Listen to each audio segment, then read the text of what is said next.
паникаға берілмеу керек. Тез жүр айналайын деген кісілер болады, ол міндетті түрде.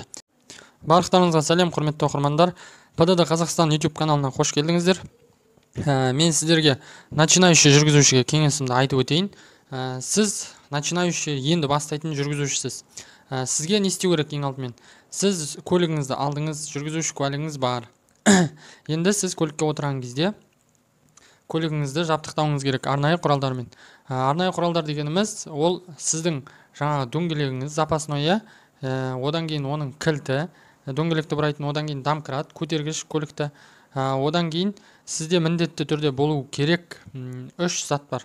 Ереже бойынша сізде аптечка деген болу керек. Алғашқы жәрдемді жасау үшін өзіңізге немесе өзіңізде қасыңыздағы адамдарға аптечка обязательно болу керек.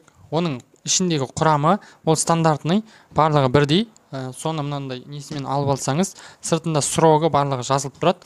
Соны сатып алып көлігіңізге қоясыз. Оны белгілі бір мына жерге қою керек деген не жоқ. Көлігіңізге қойсаңыз болды. Одан кейін огнетушитель дейміз. Өрт сөндіру құралы, огнетушитель. Огнетушительді сіз тоже мынандай өзінің нелері бар, формалары стандартный. Барып сұрасаңыз сатып алуға болады оны да. Соны сатып алып, тоже көлігіңізге орнатуыңыз керек. Көлікте огнетушитель болу керек. Ол да, мысалы, сіздің көлігіңіз кішкене жанып сөйткен кезде сізде хотя бы сол кішкентай огнетушитель болу керек. Сол кішкене өрт көзін, кішкене пайда болған өрт көзін өшіру үшін. Түсіндіңіз ба? Сол үшін осы жаңа огнетушитель, аптечка болуы міндетті. Одан кейін үшінші зат не дейсіз? Ол мына апаттық сигнал, мынандай знак аварийной остановки дейді. Апатты тоқтау сигналы. Сіз мысалы көлігіңіз жүрмей қалды, сіз тоқтауыңыз керек болды. Сосын сіз жаңағы көлігіңіз енді жүрмейді ары қарай. Сіз жолдың қақ ортасында тұрып қалдыңыз. Ол кезде қатты қобалжып, уайымдап, стресске беріліп, тем более машинаңыз бұзылып жатыр, енді настроениеңіз де жоқ. Бірақ сол бар, еще жаңа ана жерде паника создавать етіп өйтіп қатты не істемеңіз. Ешқандай переживание болмасын. Сіз главное ереже бойынша жаңағы спокойно, ереже бойынша жасалу керек шараларды жасаңыз. Міне сіз тоқтап қалдыңыз, көлігіңіз жүрмей қалды. Уайымға берілмеңіз, қатты паникаға берілмеңіз.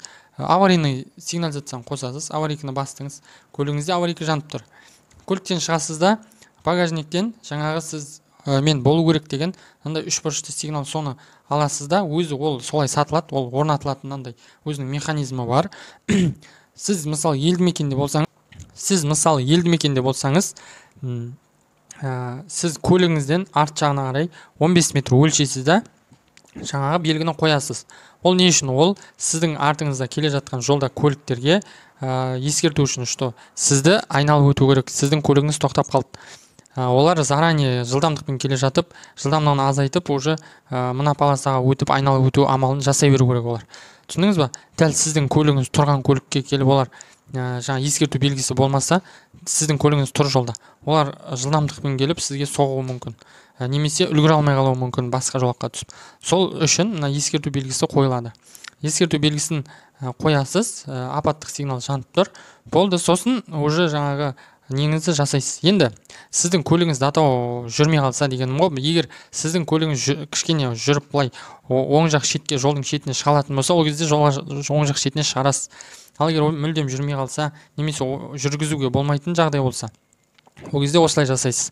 Сосын жаңа шақыратын адамдарыңызды шақырып, сол жерде неғұрлым тезірек көлігіңізді жолдан алып кетуге амалын жасауыңыз керек. Түсіндіңіз ба? Міне осылайша ешқандай сіз мүлдем көлік айдаған кезде, енді бірінші рет көлікке отырып тұрсыз, қобалжу болады дегендей, ешқандай қобалжуға, паникаға берілмеу керек. Сол салдардан көп адам ережені бұзып алады, сосын апаттық жағдайларға әкеліп соғады.